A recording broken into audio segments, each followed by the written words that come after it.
Assalamu alaikum wa rahmatullahi ta'ala. Masu kallon mu da sauraron mu barkanmu da wannan lokaci.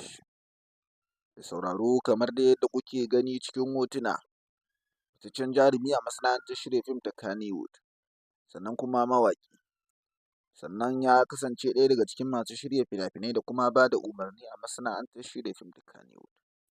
Wannan ba kowa ba ne illa Adamu Abdullahi, wanda aka fi sani da Adam A. Zango.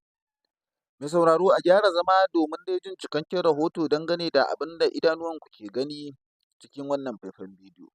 Kamar dai yadda kuke gani fastar shirin fim ɗin Baby, wadda Adam A. Zango ya yi alƙawari duk da asdan ɗin da ya faru da shi kan cewar ba fashi ranar 27, wanda ya daidai da ranar Juma'a. Za a fara haska wannan katafaren shiri a shafinsa na YouTube mai suna Adam A. Zango Official. Adam A. Zangon dai ya tabbatar da cewa ya kashe maƙudan kuɗaɗe wajen ganin cewa ya shirya wannan katafaren shiri wanda zai ɗauki hankalin al'umma. Ba ma iya Adam A. Zangon ba, hatta ma'aikata waɗanda aka gayyato domin dai a biya su kuɗin haƙƙinsu na wannan wahala da suka yi ta gabatar da wannan shiri, sun tabbatarwa da duniya cewar lallai Adam A. Zango ya yi budget mai ƙarfi a kan wannan shiri.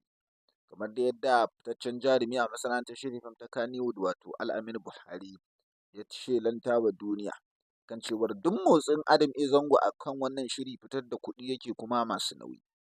Da wannan ne nan suke tallata wa al'umma cewar su yi gaggawa su kuma yi hanzarin kallon wannan shiri da zarar an fara kawo musu shi a YouTube. Masu sauraro a jiya ne Adam A. Zango ya saki kaɗan daga cikin wannan shiri domin dai wato ainihin yi wa mutane tagomashi da kuma nuna musu irin aikin da ya gabatar. Sai dai bayan da ya saki ƙaramin ko a ce tirela ɗin fim ɗin, duk da ba cikakkiyar tirela ba ce, ya ɗauki hankalin al'umma, musamman ma ganin irin rawar da jaruman suke takawa da kuma ƙoƙarin ba da abin da ake so.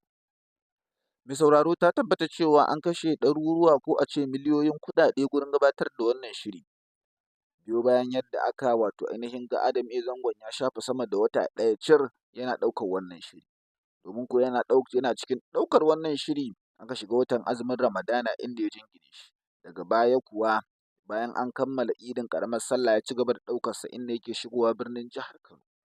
Mai sauraro idan ba ku manta ba dai Adam A. Zangon ya shigo Kano domin ɗaukar wannan katafaren shiri mai suna Baby. Mai sauraro da muke naƙalto muku wannan labari Adam A. Zango bai faɗi adadin nawa ne ya kashe wa wannan fim ba. Sai dai mutane na ci masa addu'a da kuma fatan cewa Allah ya sa ya mai da kuɗinsa har ma ya samu wani abu. Biyo bayan wannan rashin lafiya da ta kama Adam A. Zango a hanyarsa ta shigowa jihar Kano daga jihar Kaduna wurin gabatar da wasan sallah. To masu sauraro kar ku manta ranar 27 za a fara sa wannan fim mai suna Baby a tashar Adam A. Zango mai suna Adam A. Zango Official YouTube channel.